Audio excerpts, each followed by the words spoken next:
Thank you for joining me today. This is Red Scorpion. Today I'm going to go over the right hand hold on the sword. My last video installment I showed a basic hold, and there's a lot of different dynamics going on that you can't see with the naked eye. So I'm going to concentrate exactly on what's going on with the right hand. And it looks kind of funny, but I have a black mark on the handle of the sword and X marks the spot on my palm. In the last video I talked about fulcrums and levers, and this is where all of that comes into play. On the right hand in the palm, right about there, give or take, that's the center of the pivot, the center of the fulcrum. And if you look at the arm and the way it naturally moves through there, it defines a straight line up through the palm, an invisible line right through my arm, so I can rotate around that X spot and not be making big cones. Okay. The sword roughly here, and it depends on the size of your hand exactly where that's going to be and the balance of the sword. But this is the actual fulcrum spot where this is going to turn as you do various maneuvers. In the last video I said, you hold it kind of loose, and I like to hold a little bit with the front two fingers. But make sure you leave a small gap under here, and you'll find out why the first time you do this, and you'll be able to fix yourself, so don't worry too much about it.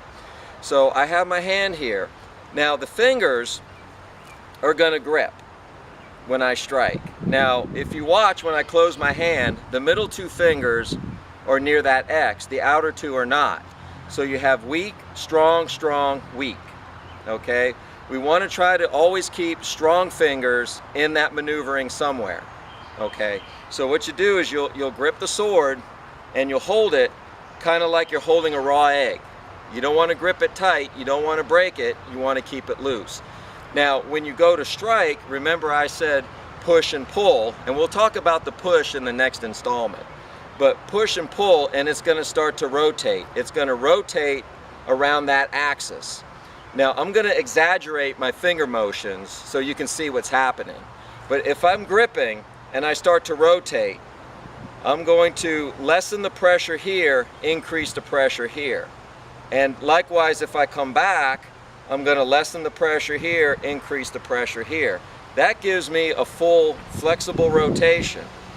And if you look at it just with the naked eye, you can't really see what's going on. It's kind of like playing the guitar, only deadlier. So as you move to strike, it's going to be rotating, and you want to keep the pressure tight, but to where you can still have full flexibility of the sword. Okay, so primarily 80–90% of the time you're going to have these two fingers are going to be on that center point, and that's how you're going to rotate the sword. Okay, it's very simple. When you practice it correctly, you'll feel it, but you don't want to grip like an axe or a hammer, because now you can't rotate. You can't get the strike and the strength that you really need. In the next installment, we're going to talk about the actual strike. And that is when it is important to actually grip, or you're going to drop your sword, and there's other things that can happen. But remember your pivot points, your center points, and remember to keep the hand loose so you can maneuver. So you have weak, strong, strong, weak.